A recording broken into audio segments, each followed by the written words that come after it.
Привет, друзья! Сейчас главные новости Европы. Сегодня начну с похорон в Германии. Многие жители до сих пор думают, что если у человека нет денег, то заплатит государство. Но вы должны понимать, что на самом деле все часто выглядит иначе. Счет за похороны приходит не туда, куда ожидают, и люди узнают об этом уже после смерти родственника. И самое тяжелое здесь то, что иногда не имеет значения, общались вы с этим человеком или нет. И это еще не все. А вы знали, что, оказывается, Германия сейчас зарабатывает все больше денег не на Западе и даже не в Китае, а совсем в другом направлении. И если там возникнут проблемы, это может напрямую отразиться на заводах, рабочих местах и зарплатах уже здесь, внутри самой Германии. Здравствуйте, обо всех этих последних событиях Европы коротко расскажу буквально за несколько минут.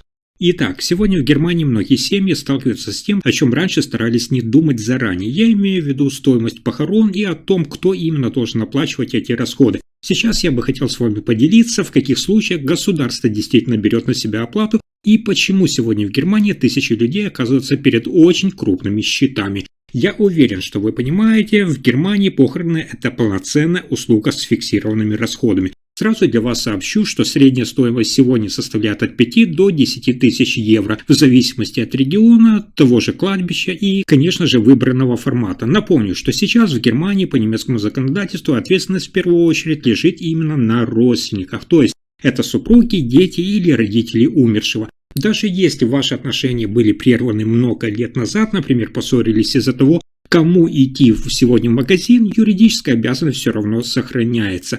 Например, 47-летняя Лиам из Эссена не общалась со своим отцом больше 20 лет. Они жили в разных городах, контакта не было. Это то, о чем я говорил, возможно, они тоже поссорились из-за магазина. После смерти отца именно Лиам получила официальный счет на сумму 6800 евро. Но отказаться просто так невозможно, и это важно понимать, потому что обязанность закреплена законом. Теперь я объясню, потому что мне важно, чтобы вы четко понимали, когда именно государство все-таки вмешивается. Сегодня в Германии существует механизм социальной помощи, который называется Sozialhilfe. Если родственник действительно не имеет финансовой возможности оплатить похороны, он может подать заявление в социальное ведомство Sozialamt.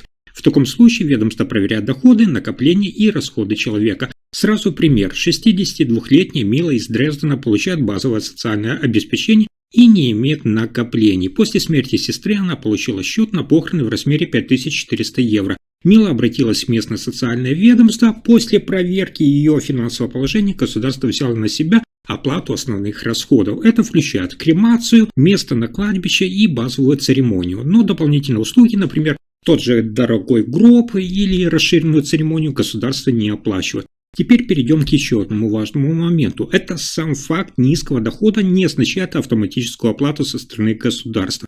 Ведомство проверяет не только текущий доход, но и наличие ваших накоплений. Например, если у вас есть сбережения выше установленного минимума, их необходимо использовать для оплаты похорон. Еще пример: 55-летняя Матильда из Кёльна. Она зарабатывает около 1900 евро в месяц и имеет накопление в размере 12 тысяч евро. После смерти матери она подала заявление на помощь. Социальное ведомство отказало, потому что накопления превышали допустимый уровень. Сабине пришлось оплатить похороны самостоятельно. Сумма составила около 7200 евро.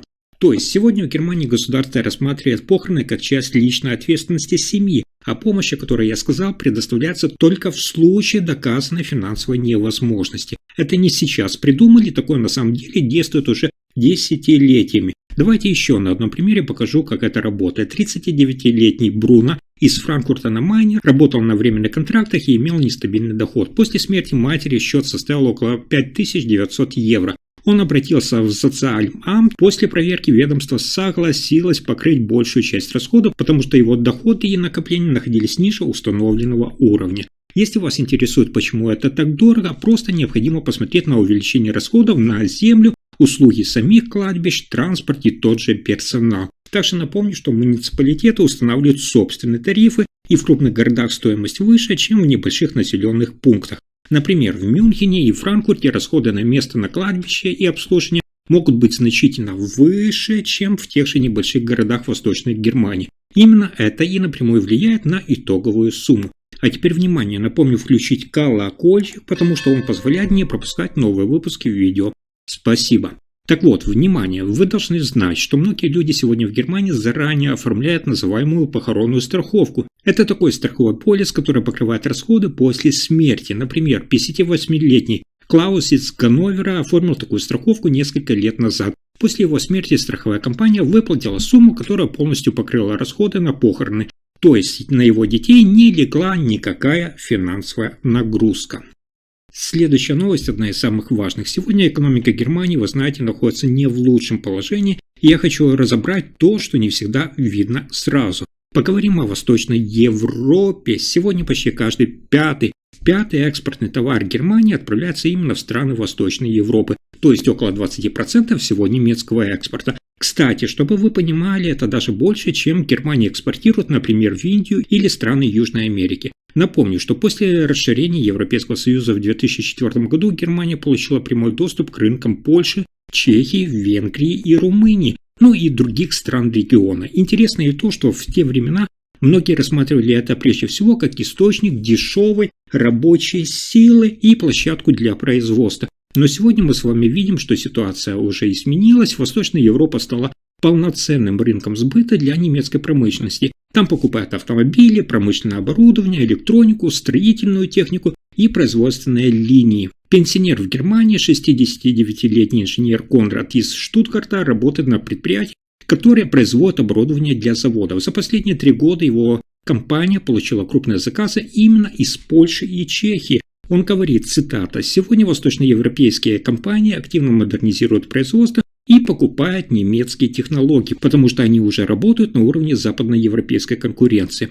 Если мы с вами посмотрим на структуру торговли, то сейчас Польша, кстати, занимает одно из ключевых мест. Она уже обошла многие традиционные рынки Германии, объем экспорта в Польшу сегодня превышает, внимание, экспорт в такие страны, как Испания или Япония. Это уже серьезная заявка. Еще хочу, чтобы вы знали, Восточная Европа сегодня это не только рынок покупателей, но и часть производственной цепочки Германии. Помните, я вам на прошлой неделе рассказывал, что многие немецкие компании перенесли туда отдельные этапы своего производства. Но при этом ключевые технологии и тоже оборудование остаются немецкими. И это еще не все. Сейчас важно понять более широкий контекст того, что происходит. Германия всегда была экспортной экономикой, вы это уже знаете, как дважды два. Ее промышленные источники зависели от внешних рынков. В течение последних десятилетий основными направлениями считались Соединенные Штаты Америки, Франция и Китай. Сегодня Восточная Европа стала одним из ключевых партнеров. Помните за те 20%, о которых я вначале говорил? Что же так на это повлияло? Ну, во-первых, это географическая близость, которая снижает транспортные расходы. Во-вторых, страны Восточной Европы входят в единый рынок Европейского Союза, что и упрощает, соответственно, торговлю. И в-третьих, промышленность этих стран активно растет и нуждается в немецком оборудовании. Это важно, потому что когда немецкий завод продает больше оборудования в Польшу или Чехию, это означает загрузку производственных линий, зарплаты сотрудников и налоговое поступление в бюджет Германии. На этом пока все. Спасибо за просмотр.